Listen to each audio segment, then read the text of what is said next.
Buonasera, grazie per essere venuti numerosi a questo primo dei 4 incontri che faremo qui in Ateneo. Ringraziamo moltissimo l'Ateneo Veneto per l'ospitalità come sempre, per la grande sensibilità che dimostra per i giovani e per le tematiche che proponiamo a questa platea così illustre.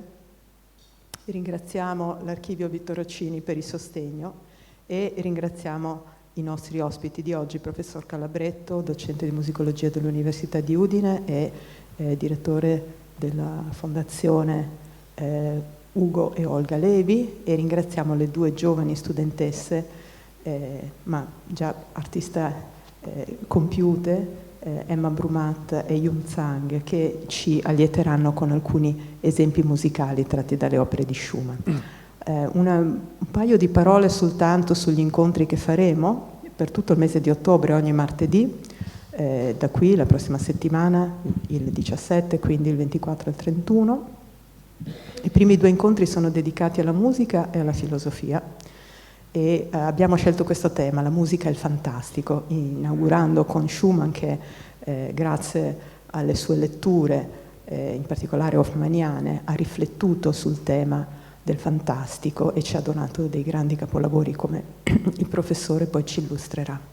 Il secondo incontro è dedicato a un grande amico di Schumann che è Brahms e presenta un punto di domanda. Brahms è progressivo perché Brahms è progressivo è il titolo di un articolo di Schoenberg dedicato a Brahms che ha cambiato la storia della recezione critica brahmsiana. Ecco, il punto di domanda che noi mettiamo alla fine è per capire quanto di quello che Schoenberg sostiene in questo suo articolo è oggi ancora valido e così poi ascolteremo delle opere tratte dalle ultime raccolte, delle tarde raccolte pianistiche brahmsiane.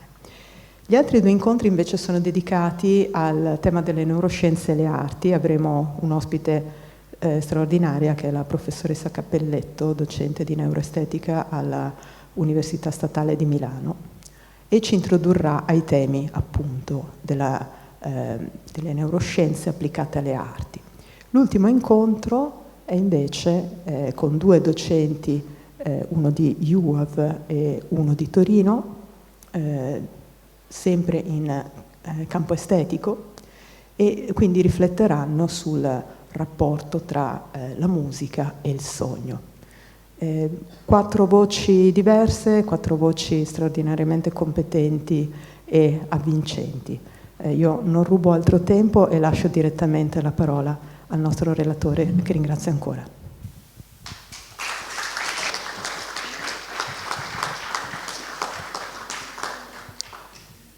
Buonasera a tutti, grazie da parte mia per questo graditissimo invito, Letizia Michelon, all'Ateneo Veneto, a parlare di un compositore a me molto caro e allo stesso tempo un compositore estremamente problematico, quale è appunto Robert Schumann, una delle voci più autentiche, più significative sicuramente del panorama romantico.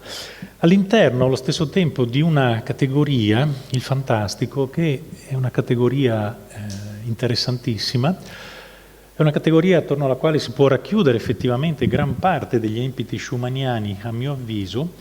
È una categoria allo stesso tempo che ha anche un passato pre-romantico, nel senso che la musica al fantastico spesso si è rivolta, la musica al fantastico spesso ha trovato una fonte di ispirazione, codificando anche dei generi ben precisi. Elisabetta Fava, una musicologa torinese, indagando appunto le sorti, le vicende del fantastico in epoca pre-romantica, fa una lunga digressione, a mio avviso anche molto interessante, su tutte le declinazioni, ad esempio, shakespeariane, il teatro di Shakespeare che ha prestato tantissimo, ovviamente, alla musica.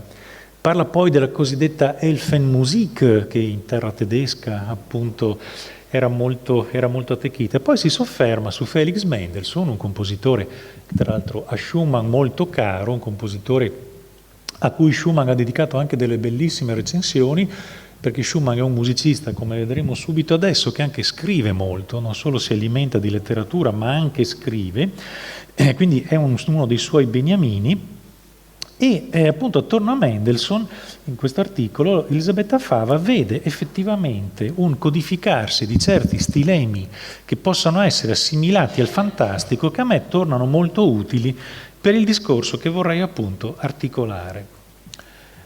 Dice che innanzitutto parlare di fantastico nella musica significa in primo luogo evitare i procedimenti che portano a melodie facilmente compiute e cantabili. Un tratto tipico ovviamente della musica classica romantica. Il fantastico invece sarà legato a invenzioni strumentali indecifrabili in una scrittura pulviscolare e nebulosa. Questo è interessantissimo, no? Un primo affiora già un primo elemento, no? La scrittura musicale non si racchiude più all'interno di un'arcata melodica, non si racchiude più all'interno di una compiutezza appunto melodica, ma piuttosto abbraccia situazioni pulviscolari e nebulose. E quando, cito proprio la lettera in questo caso, non sia possibile scindere la voce dalla scena fantastica, succede in opere oratorie, allora si cerca di dare una connotazione anomala attraverso il timbro, no?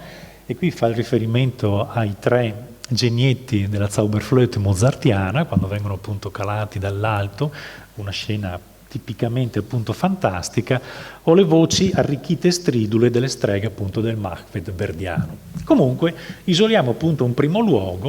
Il fantastico è una scrittura pulviscolare, una scrittura nebulosa, una scrittura che non si racchiude all'interno di una sua arcata e di una melodia. Secondo luogo, quando noi parliamo di fantastico in musica, facciamo un preciso riferimento al timbro, che sappiamo essere uno dei parametri fondamentali di tutta l'estetica romantica, che sul timbro, e vedremo Hector Berlioz, Trattato degli strumenti, compie una vera e propria riflessione dicendo che il timbro effettivamente è un ulteriore parametro della musica.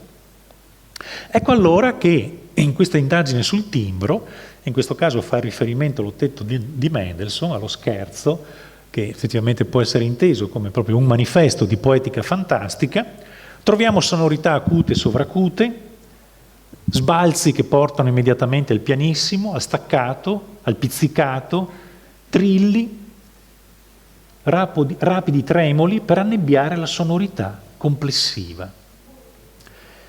E cito anche in questo caso la lettera, dice: questa attenzione al timbro che induce a inventare sonorità nuove, a trodurre strumenti inconsueti, resterà una costante anche in seguito.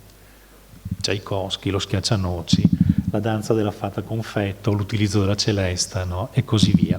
Comunque anche in questo caso, vedete, si sottolinea una situazione appunto musicale che evade dai luoghi appunto tradizionali, o la tavolozza alta, acuta, appunto del timbro, lo sfoltimento dei bassi, oppure il ricorso immediato a situazioni di pianissimo, improvviso e via dicendo. Terzo parametro, l'armonia. L'armonia che collabora alla suggestione fantastica con modulazioni cangianti, svolte impreviste, che prendono quasi l'ascoltatore alla sprovvista e gli procurano il senso di smarrimento, di stupore, tipicamente connaturato al fantastico. E cita un momento ben preciso dello scherzo dell'ottetto appunto di Felix Mendelssohn Bartholdy, quando una modulazione che dovrebbe portare, una cadenza che dovrebbe portare dalla settima dominante alla tonica, invece va l'armonia da un'altra parte e crea un senso appunto di smarrimento. Ecco, vedete, questi piccoli luoghi della scrittura musicale già ci preludono ad un linguaggio che evita situazioni stereotipate, situazioni comuni. Il fantastico implica evasione, il fantastico implica smarrimento, senso dello stupore. E non a caso Fanny Mendelssohn, proprio parlando di questo ottetto di Felix, dice: questo brano va eseguito staccato, pianissimo, I singoli tremoli sono come dei brividi, i trilli che lampeggiano leggeri. Tutto è nuovo, strano allo stesso tempo, e così attrattivo, familiare, ed ecco qua lo slancio, che ci porta a sentirci così vicini al mondo degli spiriti, perché questo è l'universo fantastico. Sembra essere sollevati come delle piume in aria, la perdita del contatto appunto con il reale. Il primo violino addirittura alla fine se ne va con un lieve sviolazzo, tutto è svanito. Così scrive appunto Fanny Mendelssohn in riferimento a questo scherzo. Ascoltiamo qualche battuta appunto da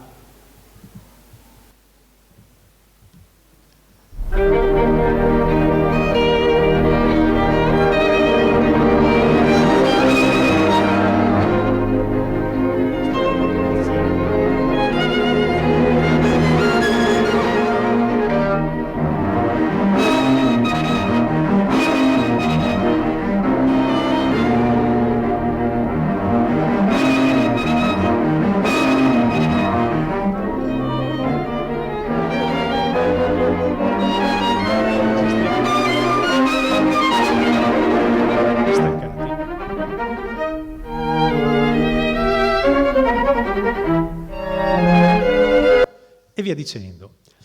Ora, queste declinazioni del fantastico si trovano in tanti musicisti, non solo in Felix Mendelssohn, ovviamente. Certo, il capitolo Schumann, a mio avviso, è un capitolo molto, molto particolare, perché come veniva anticipato prima, Schumann è un compositore che legge tantissimo, anche Mendelssohn ovviamente, anzi aveva avuto un'istruzione veramente stratosferica questo musicista, però la declinazione che il fantastico ha in Schumann perde questi connotati fiabeschi, perde questi connotati svolazzanti, vaporosi, che pur implicano un allontanamento dalla realtà, ma sempre nel segno appunto della leggerezza. Il fantastico incomincia ad avere delle tinte che hanno molto a che fare con l'irrazionale. E prendiamo per il momento questa categoria in questo modo che adesso cercherò pian pianino di sviscerare. Quindi le torsioni del fantastico in Schumann sono molto più complesse. Non si tratta solo di adottare una scrittura pulviscolare, non si tratta solo di adottare una scrittura, un ritmo armonico che non è quello tradizionale, non si tratta solo di privilegiare situazioni del timbro degli strumenti che portano dai registri acuti allo sfoltimento dei bassi, ai pianissimi improvvisi. Il discorso si fa un attimino più complesso.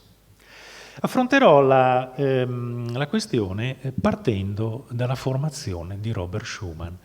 La formazione di Robert Schumann è una formazione estremamente ampia che come dire, si alimenta di alcune figure della cultura tedesca che sono ovviamente di grande interesse. Innanzitutto Goethe, ma come tutti i musicisti tedeschi e come tutti gli scrittori tedeschi, Goethe è la sorgente da cui si parte. Jean-Paul Richter, che dirà essere stato il suo compagno di viaggio per lunghissimi anni, ed Eta Hoffmann, di cui addirittura, come dire, fa delle operazioni singolari, per cui scrive una Kreisleriana per pianoforte, che sono le note novelle appunto di Hoffmann, che sono appunto scritte. Questa formazione letteraria allo stesso tempo ha dei risvolti che sono particolarissimi, ed è su questo che bisogna indagare. Sono celebri alcune battute che Schumann fa ripetutamente nel corso della propria vita. Ad esempio, che ha imparato più contrappunto da Jean-Paul Richter che dai suoi insegnanti di armonia. È un fatto interessante questo. Cioè, come dire, ho mediato da un'esperienza letteraria la scrittura contrappuntistica, che è il grande banco di prova per un compositore. Cosa intendesse dire con questo? Lo vedremo appunto pian pianino.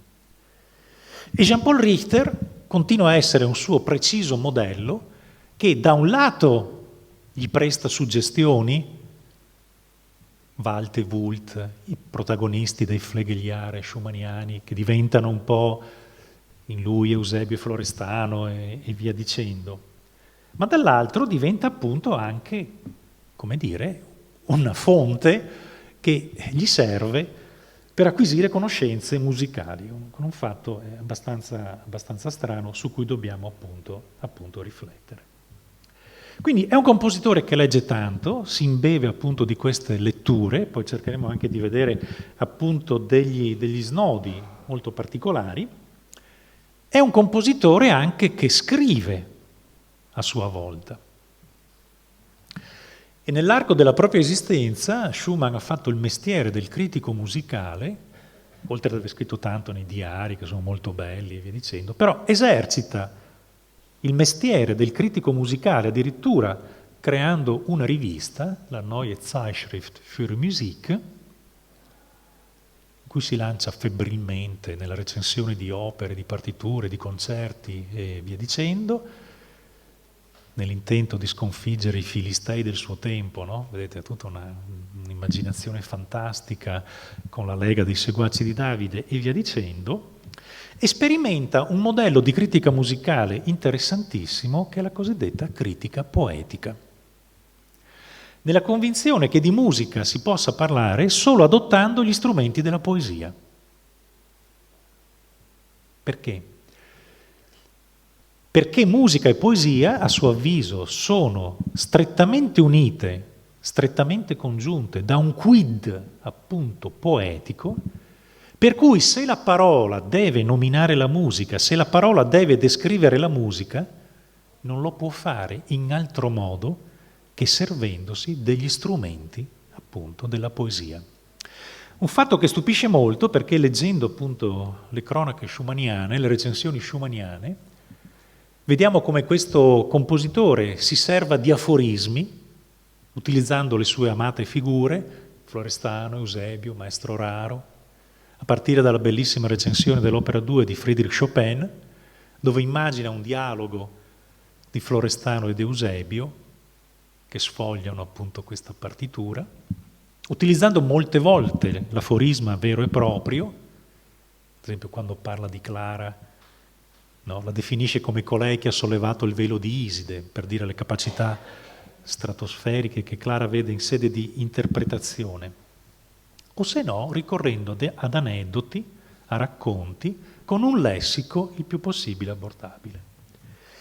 Ciò che noi interessa è che una delle recensioni più interessanti di Robert Schumann, guarda caso, è la recensione della Symphonie Fantastique di Hector Berlioz, cioè una sinfonia che appunto si intitola Fantastica, una delle opere più interessanti di tutto il sinfonismo ottocentesco, dove Berlioz porta, a mio avviso, all'apoteosi la dimensione timbrica dell'orchestra, utilizzando gli strumenti in una determinata maniera, si serve del basso tuba come strumento solista, utilizza il clarinetto in mi bemolle, fa degli impasti straordinari, dove spezza tutto quel rigore di cui parlavamo anche prima, di melodie cantabili e così via. Lì adotta anche lui una scrittura pulviscolare e via dicendo.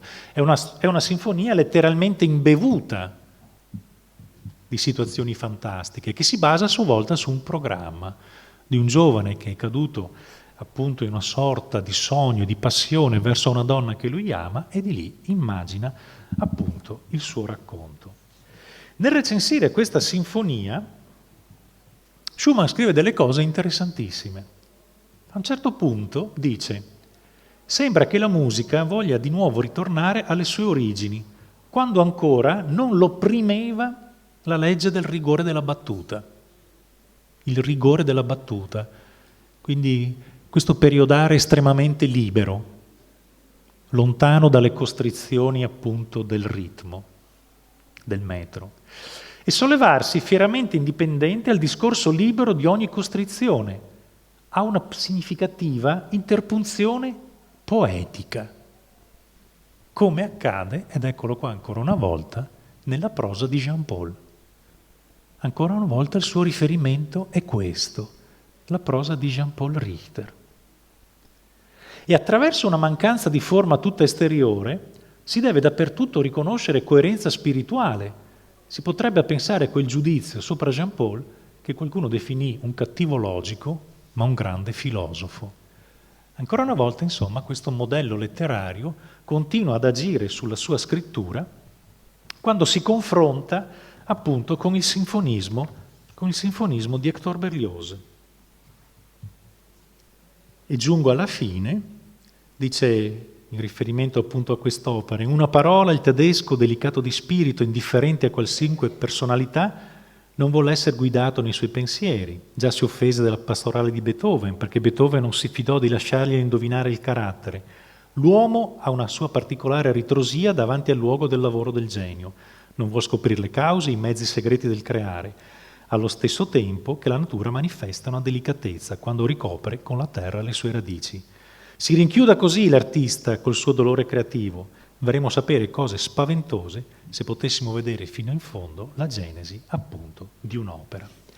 Quindi, confrontandosi appunto con questa partitura, che ripeto è una partitura di enorme interesse, una sinfonia articolata in 5 movimenti, una sinfonia che fa riferimento a un programma che è sogno, passioni, trasfigurazioni, la ronda del Sabba e così via, Schumann ancora una volta fa riferimento a Jean-Paul Richter. Un bellissimo testo che almeno mi ha molto preso nei miei studi schumanniani, Albert Béguin, L'anima romantica e il sogno.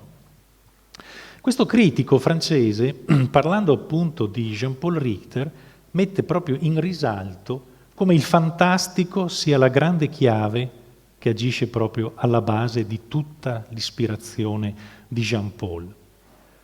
E dice: l'intera opera di Jean-Paul è un immenso sogno dove si ascoltano le armonie celesti, le discordanze degli astri aberranti. Ad ogni istante la frontiera tra sogno e realtà si dilegua. L'effusione amorosa, l'ebbrezza primaverile, i vagabondaggi notturni terminano con singolari slanci. Una strana comunicazione concreta, immateriale, si stabilisce tra i fiori o gli insetti di qua giù e lo spettacolo radioso dei viaggi dell'azzurro. E poi fa riferimento proprio ai Flegeliare, parlando dei 2 protagonisti, appunto Wald e Wulf, quando Jean-Paul mette in risalto come l'attività onirica sia un'attività fortemente creativa. Il sogno ha a che fare con la creazione. E scrive Jean-Paul: simile al caos, il mondo invisibile voleva partorire tutte le cose insieme, le figure nascevano senza posa, i fiori trasmigravano, diventavano alberi, poi si trasformavano in colonne di nuvole e alla loro sommità spuntavano i volti. Poi vidi un vasto mare deserto, dove navigava soltanto il mondo, piccolo uovo grigio e screziato, sballottato dai flutti. Qualcuno in quel sogno, non so chi fosse, mi diceva il nome di ogni cosa. Poi un fiume solcò il mare, portando il cadavere di Venere. Dopo nevicarono stelle luminose, il cielo rimase vuoto, ma nel luogo dove il sole a mezzodì si accese un rossore d'aurora. Il mare si scavava sotto quel punto e all'orizzonte si ammonticchiava su se stesso, con enormi volute serpentine e plumbeo, chiudendo la volta celeste. Dal fondo del mare, uscendo da miniere innumerevoli, uomini tristi, simili a morti, sorgevano e nascevano. Eccolo qua. Quindi, come dire, il procedimento onirico non è svincolato dalla realtà, non è un qualcosa, come dire, campato per aria. Ha una forza produttrice, generatrice. E sono proprio queste pagine, ripeto, che alimentano fortemente l'ispirazione giovanile di Robert Schumann, che su questi testi, come ho detto ormai più volte, si forma.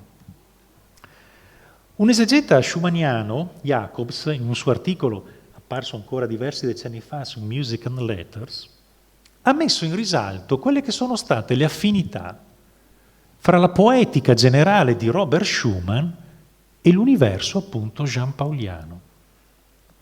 E dice: innanzitutto la doppia personalità, vissuta da entrambe in termini di opposizione. Questo è verissimo.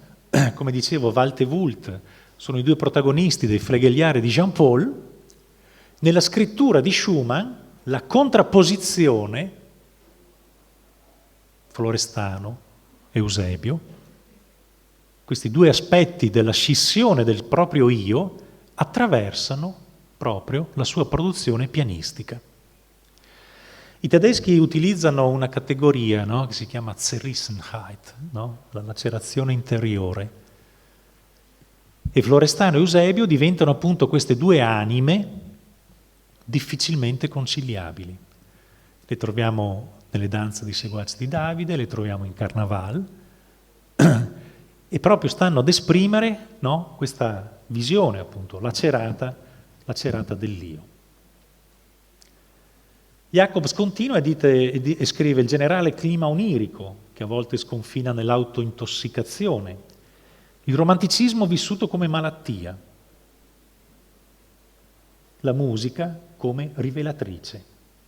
In questo caso cita un altro luogo degli anni di apprendistato, dei Flegeliari, quando appunto scrive: la sacra musica rivela all'umanità un passato, un futuro di cui non ebbe mai esperienza. E poi dice di una scrittura sintatticamente aperta, per cui l'opera si pone come un processo regolare autogenerantesi, no? Interessantissimo questo, perché come Schumann dice, Papillon nacque dopo la lettura dei Flegeliari di Jean Paul e chiudendo l'ultima pagina, improvvisamente si aprì appunto questa mia composizione. Se dobbiamo invece entrare più squisitamente sulla scrittura musicale schumanniana, quali sono le mediazioni che la scrittura ha da Jean Paul? Se questo compositore, come appunto dicevo, addirittura sottolinea di aver imparato più contrappunto da queste letture che dagli insegnanti, dai testi, dai manuali su cui si è formato. Io penso che si possano enucleare anche in questo caso delle situazioni facilmente circoscrivibili. Innanzitutto, la propensione a frasi musicali molto brevi, concise. Penso all'opera 1, l'opera 2 di Schumann, che,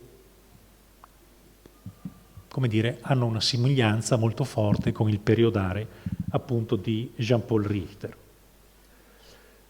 Secondo luogo, trovo molta affinità fra il senso del misterioso, del nascosto, che si trova molte volte anche nella prosa appunto di Jean Paul, come nella scrittura appunto di Schumann. Terzo elemento, queste situazioni di continuo citazionismo. Questa è una situazione che è tipicamente schumanniana, no? È un compositore che ama autocitarsi, ama attingere, no, da temi delle sue prime opere, a riproporle in seguito, dando come l'illusione di una forma che costantemente è in mutamento, no? E si autogenera. Carnaval, Papillon, l'Album für die Jugend, la famosa Großvatertanz che è costantemente citata e appunto rifatta. Terzo luogo, situazioni di contrapposizione, no? Che sfociano nell'humor grottesco, no? Con violente situazioni appunto molte volte poetiche, a cui si contrappongono delle situazioni invece molto irruente e così via. Ecco, quindi, come dicevo appunto prima, il fantastico in Schumann ha perso tutta quella connotazione fiabesca. È un fantastico che si alimenta di queste letture, è un fantastico che attinge a queste tinte che sono molto particolari e che ha a che fare appunto ormai con dei procedimenti evidentemente irrazionali.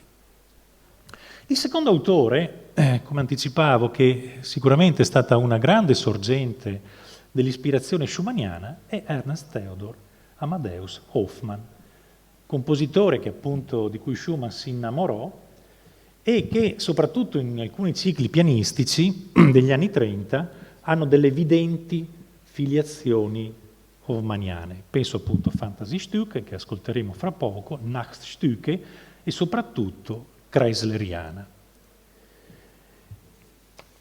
Kreisleriana, come dicevo, fa riferimento a questi dolori musicali del giovane direttore d'orchestra Kreisler, che è un testo che Schumann ha fortemente interiorizzato.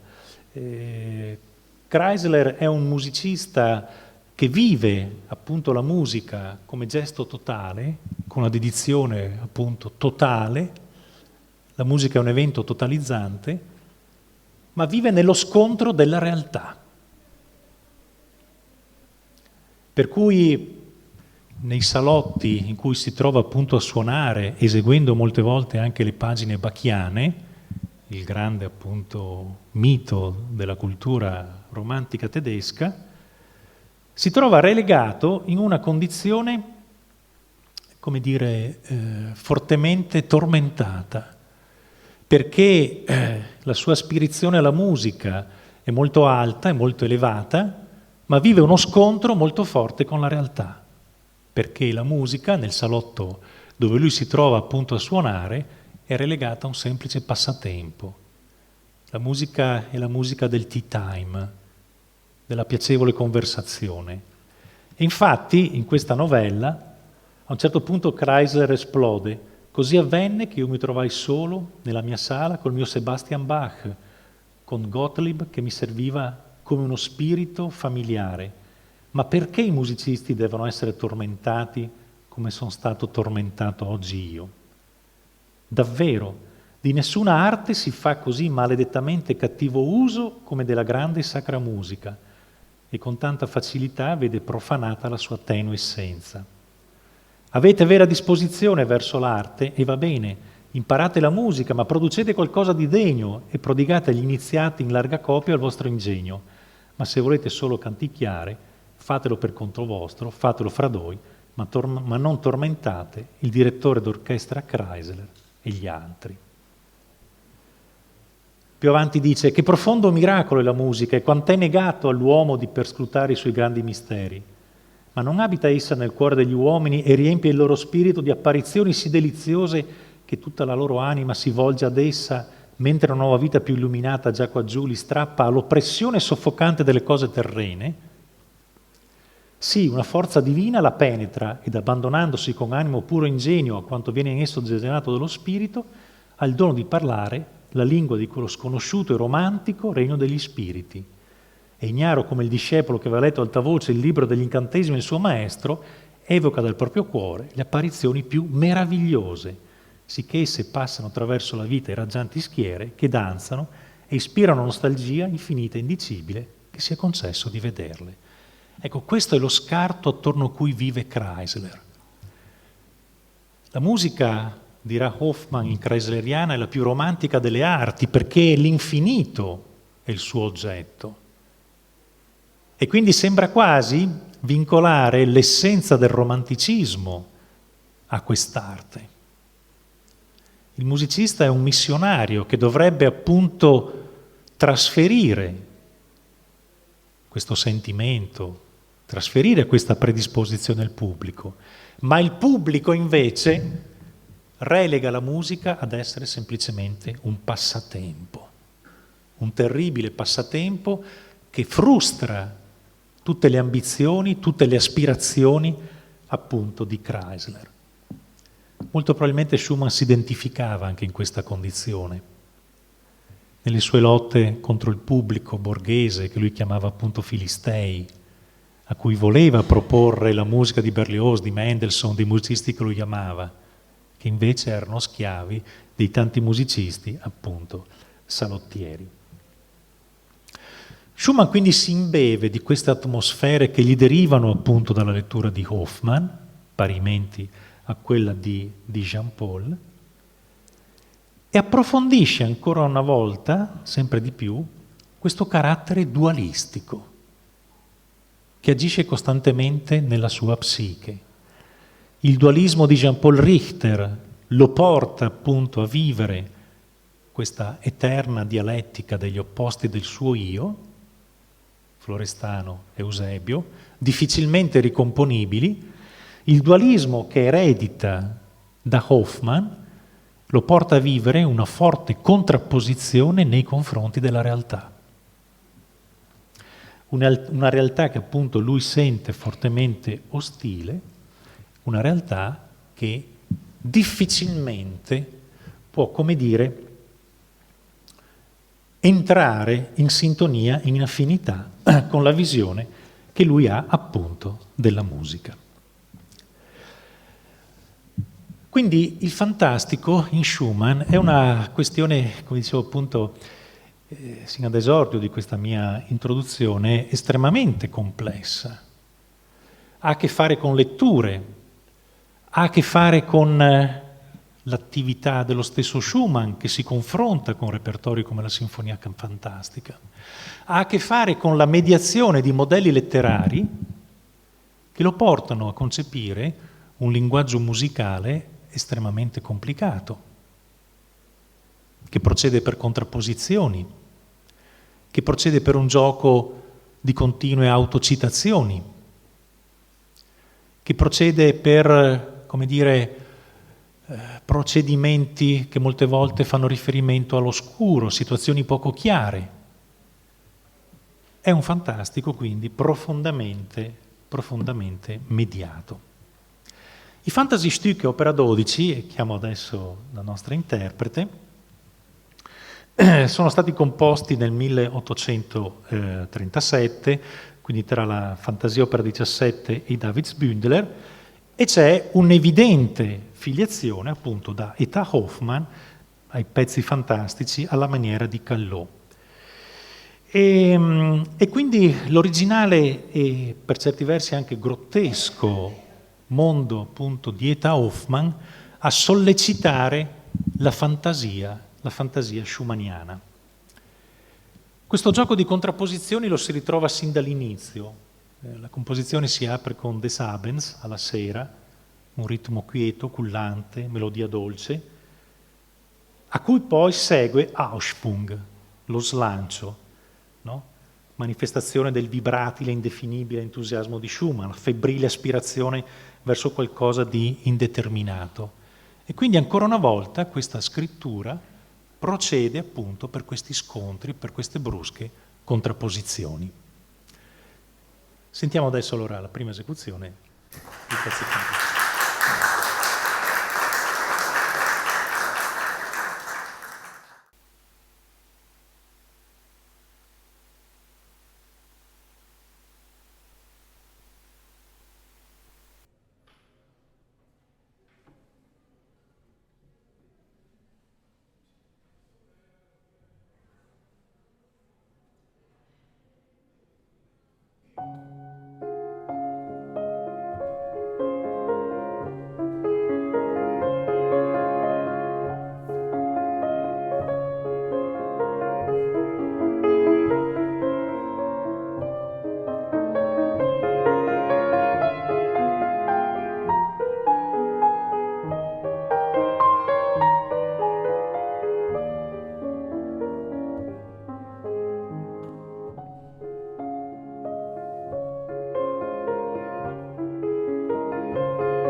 Pandan con i pezzi fantastici, il Nachtstücke appunto sempre di Schumann, ovviamente.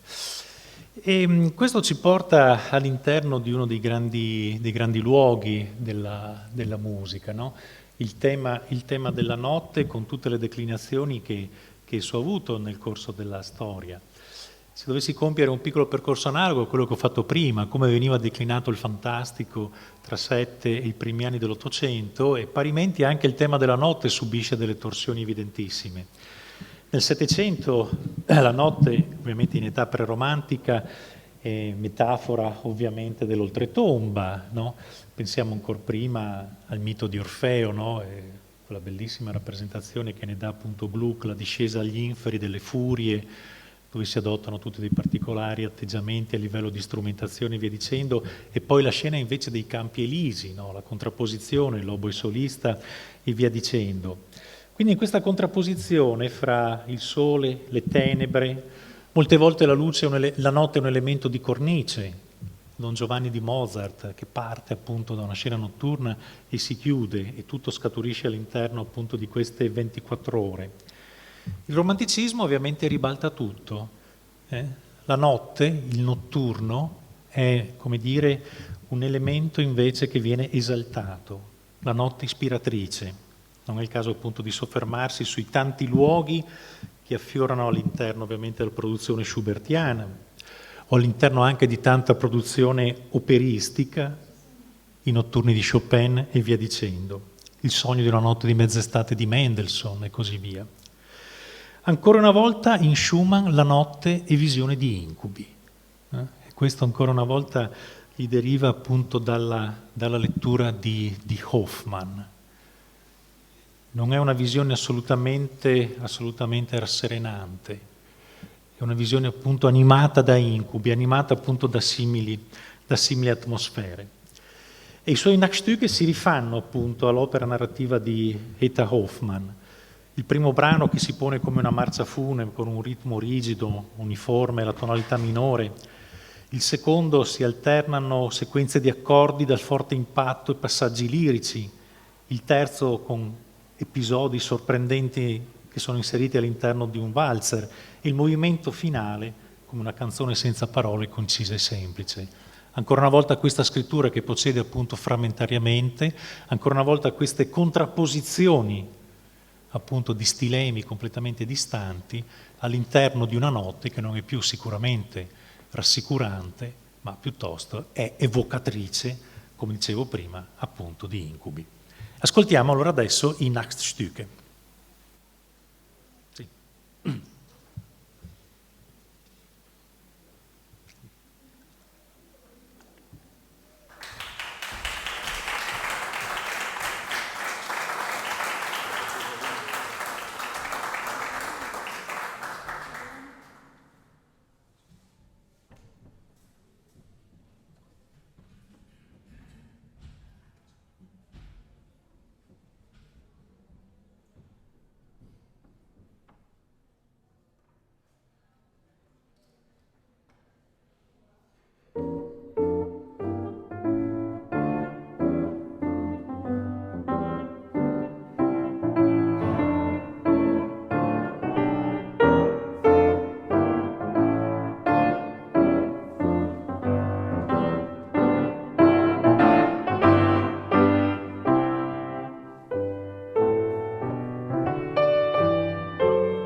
Abbiamo avuto modo sicuramente di vedere due bellissime incarnazioni del sentimento del fantastico, del notturno, appunto della letteratura musicale schumanniana. E mi veniva in mente delle parole, per chiudere questo nostro incontro dedicato a Schumann, i rapporti col fantastico, come un compositore contemporaneo, che a me piace molto, interessa tanto, che appunto è Wolfgang Riem, ha detto che effettivamente nella musica di Schumann si colgono tantissimi germi della modernità e come Schumann sia stato un compositore che ha saputo veramente vedere lontano per la maniera proprio con cui ha saputo porre i dilemmi dell'io, della sua coscienza, questa musica che sfugge appunto da un ordinamento sintattico normale, questo suo utilizzo particolarissimo che fa appunto delle voci all'interno appunto di un costrutto. E quindi Riem dice che effettivamente Schumann veramente è un compositore a lui molto vicino, un compositore appunto contemporaneo. E vi voglio lasciare con questo bellissimo passo, sempre da Jean Paul, perché penso che sia veramente lo scrittore che più con Schumann si è identificato. Quando Jean Paul Richter, in Flegelliare, c'è proprio un momento che sicuramente Schumann deve aver letto, quando giunge addirittura a ipotizzare la perdita, il dramma della coscienza, la perdita dell'io. E Jean-Paul Richter ci fa appunto come notare come tutta la tensione verso il fantastico che accomuna appunto l'esperienza di Schumann alla fine porti appunto a questo disfacimento dell'io e delle sue certezze. Non sapevo più cosa fossi, non avevo più pensieri umani, non ero triste né lieto. Il mondo era scomparso nel baratro, ero solo, qualcosa d'oscuro e informe, ma non so cosa, né se non ero forse, io stesso mi apparivo così. Mi spingeva a frugare con lo sguardo l'orizzonte. In quel fosco nulla vidi qualche cosa somigliante alle vibrazioni dell'aria dinanzi agli occhi. Credetti di scorgere il nulla nei suoi giochi, nelle sue lotte interiori. L'apparizione mi disse che quelle ombre, quei sogni, quelle vibrazioni erano cose che si dicono uomini. Li vedevo confondersi, uscire gli uni dagli altri. Infine l'apparizione mi mostrò, fra quelle cose che mi parevano sogni, una forma del medesimo aspetto e mi disse: sei tu. Pensai al mio io e fremetti di paura. È una pagina bellissima, a mio avviso fortemente schumanniana. Ecco come che da questi procedimenti appunto fortemente fantastici, il fantastico connesso alla creazione, porta però ad una lacerazione dell'io e delle sue certezze. E questo mi sembra sia proprio lo Schumann che ancora oggi continua a parlare ai compositori contemporanei. Grazie.